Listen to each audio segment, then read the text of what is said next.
não estamos preocupados com o partido A, B, C, D. Estamos preocupados sim com o Brasil em orar por ele. Tá bom? É isso aí. Vamos lá. Comentando a carta aos Gálatas 33. Oh, 13, 33. Comentando a carta aos Gálatas 13. É, as pessoas que têm ouvido os comentários bíblicos que nós fazemos aqui, compartilhe, tá? E se você está ouvindo no YouTube, então inscreva no meu canal, em nome de Jesus. Precisamos ampliar, precisamos avançar na pregação do Evangelho. É isso que fazemos, né? Bom, vamos lá. O tema hoje é: o justo viverá pela fé. Tá? Esse é um tema muito, é um título, né, aliás, muito conhecido. É um título, assim, digamos, é, que muitas pessoas, é uma frase que muitas pessoas falam, pregam, ensinam: justo viverá pela fé. É, esse texto aqui é o texto de Gálatas, mas essa frase também tem em Romanos, e ela também tem em Abacuque 2, verso 4, tem também essa frase. É mesmo, no Antigo Testamento: o justo viverá pela fé. Então, é uma frase muito usada, tá? E Paulo também vai usá-la aqui, tá? Então, eu terminei ontem com 5, verso 5, e a gente vai prosseguir hoje com o verso 6, mas só lendo aqui o verso 5, tá bom? Que já comentamos ontem. Aquele que lhes dá o seu espírito e opera, aqui é claro, é o capítulo 3 de Gálatas, para quem está acompanhando aí, capítulo 3 de Gálatas, né? Então, aquele que lhes dá o seu espírito e opera milagres entre vocês, realiza essas coisas pela prática da lei ou pela fé com a qual recebemos ou receberam a palavra? Claro, a palavra de Deus. É, é uma pergunta que Paulo faz aqui, né? Que nós já comentamos ontem. É claro que é o Espírito, né, que opera, né, tudo, os milagres, a salvação, é o Espírito Santo. A lei teve a função de mostrar a nossa incapacidade de agradar a Deus plenamente, totalmente, né? A lei é isso, ela teve essa incapacidade. E eu disse ontem, né, acho que foi ontem, né, no comentário, que a lei, na verdade, ela nos empurra para Cristo, porque ela mostra que a gente não tem condições, pela prática das obras, de sermos salvos, e nós dependemos de Cristo. E a lei, então, ela é pedagoga nesse aspecto, ela é uma professora ou professor nesse aspecto, ela nos leva, nos conduz a Cristo Jesus, tá? Porque pelas simples observâncias é, da lei, nós não somos salvos. Dependemos, precisamos de Jesus. E pela fé, então, somos salvos, tá? Muito bem. O verso 6 diz assim: considerem o exemplo de Abraão. Ele creu em Deus e isso lhe foi creditado como justiça. Ou essa ideia, né? Abraão é um personagem, é uma pessoa, né, de destaque em toda a história bíblica. Ele viveu lá em torno de 2100 a.C., portanto, antes da lei. A lei irá surgir nas páginas das Escrituras depois de Abraão, há mais ou menos cerca de 600 anos, com Moisés em 1450. É isso aí. Então, Abraão, então, está bem antes de Moisés, bem antes da lei.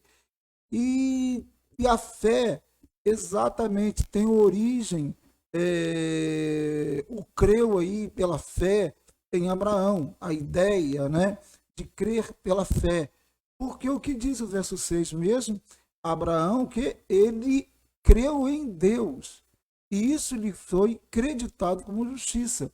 Ele creu em Deus, ele estava lá na região de Ur dos caldeus, e ele foi chamado por Deus, e ele creu, ele obedeceu pela fé. Então ele ouviu Deus e obedeceu a Deus, caminhando para Canaã. É claro que ele passou em Arã primeiro e depois Canaã, a terra prometida. E isso foi pela fé. Então, ele é aquele que iniciou, né, esse processo, né, e não a lei. É isso que o Paulo está querendo dizer aqui. Né? Por isso que ele diz, considere o exemplo de Abraão, que creu. Tá? E o verso 7 diz assim, estejam certos, portanto, de que os que são da fé, esses é que são filhos de Abraão. Ora, Paulo está dizendo aqui, contrariando os judaizantes, que entendiam, por exemplo, que a salvação dependia das obras, da prática das obras, e tudo começa com Abraão pela fé, pela fé. Por isso que ele diz, os que são aqui, essa expressão iria chocar muito, né? Iria ir de encontro severamente os judeus cristãos, os chamados judaizantes, né? Aqui. É isso que ele diz. Estejam certos, portanto, de que os que são da fé, esses é que são filhos de Abraão. Ou seja, ele quer dizer o seguinte: não são os judeus, né, que guardam a lei, que são filhos de Abraão. Né? Não, são aqueles que acreditam em Jesus Cristo, acreditam no Messias, acreditam que a salvação é pela fé. Tá? Esses sim são filhos de Abraão. Esses sim são filhos de Abraão. Olha bem o que Paulo está fazendo. Ele está argumentando de um jeito aqui, com uma sabedoria extraordinária, claro, do Espírito Santo.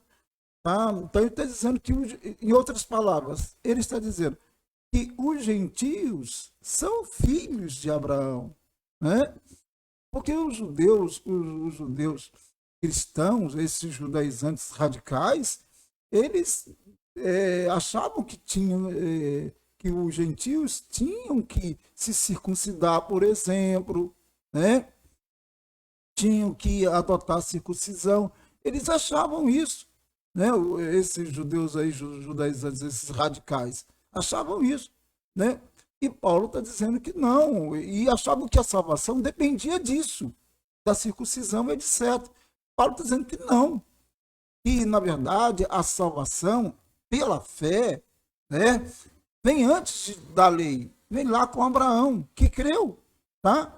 Abraão é chamado o primeiro crente, né?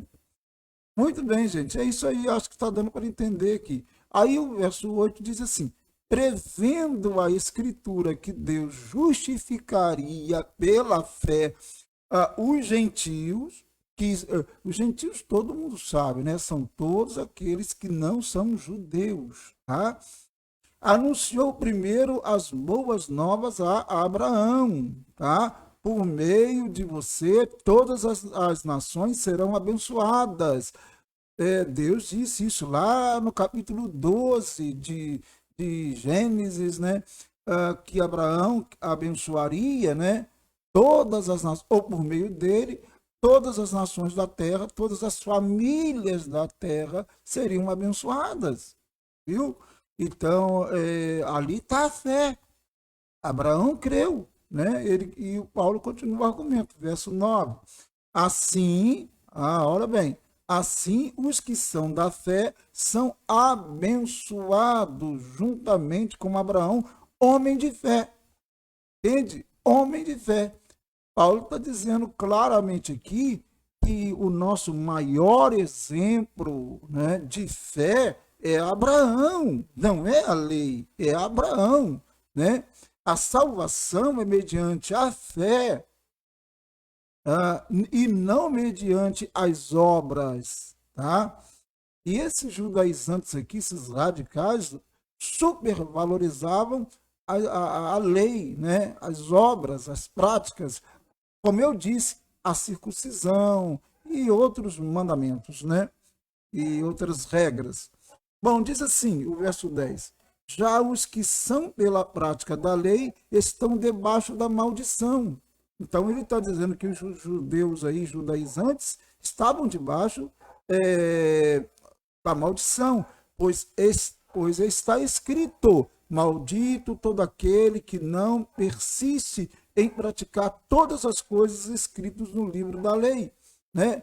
Então, olha bem, é o que eu disse aqui, a lei é maravilhosa, mas ela nos mostrou exatamente que é impossível ir para o céu apenas por praticá-la, porque ninguém consegue obedecer plenamente a lei. Ninguém consegue, ninguém conseguiu e ninguém consegue. Então ninguém pode ser salvo pelas obras.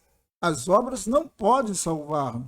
É claro que o cristão, né, que realmente pela fé, né, entregou sua vida, recebeu Jesus, né, o cristão verdadeiro, genuíno, ele vai praticar boas obras, mas ele praticará boas obras não para ser salvo, ele praticará boas obras porque ele é salvo e ele é de Cristo.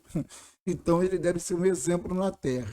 Muito bem, para a gente terminar aqui e fechar, é evidente que diante de Deus ninguém é justificado pela lei, pois o justo viverá pela fé. É o tema, é o título nosso, né? Pois o justo viverá pela fé, tá? Então é evidente, ele está dizendo, é evidente. Poderia dizer que certamente e diante de Deus ninguém é justificado pela lei, ninguém é justificado pelas obras que pratica, ninguém. Não adianta ninguém querer argumentar e dizer, poxa, as obras, eu pratico boas obras, e porque eu pratico boas obras eu vou para o céu. Não, não, não, não, não, não.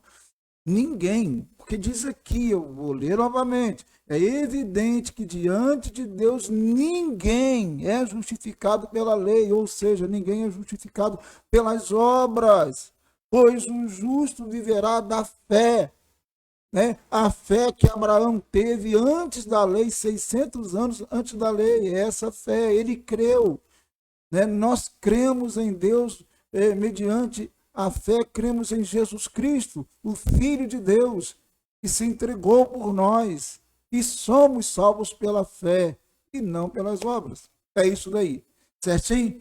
Bom, queridos, Deus abençoe em nome de Jesus.